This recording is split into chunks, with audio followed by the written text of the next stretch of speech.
সুপ্রিয় শালো মিডিয়ার দর্শক, আপনাদের সকলকে আন্তরিক অভিনন্দন, মোবারকবাদ জানাচ্ছি। আপনাদের সকলের সুস্বাস্থ্য কামনা করে আপনাদের থেকে প্রাপ্ত জীবন ঘনিষ্ঠ জিজ্ঞাসার জবাব নিয়ে আপনাদের সামনে উপস্থিত হয়েছি। একদিনই ভাই প্রশ্ন করেছেন, মোহতারাম শায়েখ, স্বপ্নে স্ত্রীর মৃত্যু দেখলে কি হয়? অর্থাৎ আমি প্রায় সময় স্বপ্নে দেখি যে স্ত্রী মারা যাচ্ছে বা স্ত্রীর মৃত্যু হয়ে গিয়েছে।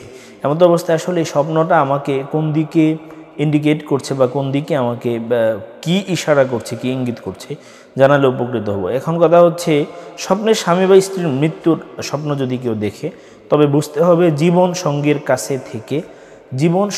কাছ থেকে যা চান তা পাচ্ছেন। এখানে একটা হচ্ছে, কারণ স্বপ্নের ব্যাখ্যাগুলো সবগুলো হচ্ছে সিনসিয়ার এবং খুব সেন্সিটিভ, এগুলা গুরুত্বপূর্ণ এবং এগুলা ব্যাখ্যা নেওয়ার জন্য, ব্যাখ্যা জানার জন্য, ব্যাখ্যা বোঝার জন্য অনেকগুলা বিষয় আপনাকে মাথায় রাখতে হবে। স্বপ্ন বিভিন্ন ধরনের হতে পারে আমরা জানি।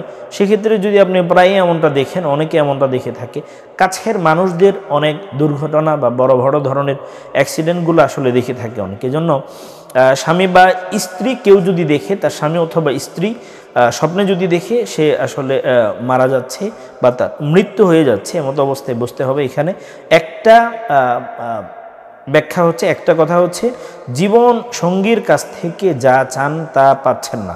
অর্থাৎ আপনার চাওয়া অনুযায়ী তার সাথে আপনার সব কিছু হচ্ছে না। সেই অপূর্ণতা থেকেই তার মৃত্যু দৃশ্য আপনার স্বপ্নে আসছে। এমনটাই হচ্ছে অনেক ক্ষেত্রে, এমনটাই আসলে বাস্তবে পরিলক্ষিত হয়।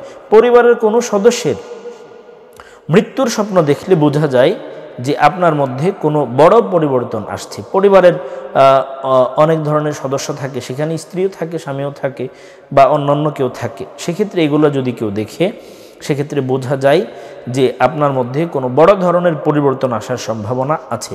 এজন্য কেউ যদি স্বপ্নে স্ত্রীর মৃত্যু দেখে, বুঝতে হবে হয়তো তার স্ত্রীর কাছ থেকে, তার জীবনসঙ্গীর কাছ থেকে যে তার যে চাহিদা আছে, সেই চাহিদা অনুযায়ী তার থেকে সে ওই জিনিসগুলো পাচ্ছে না।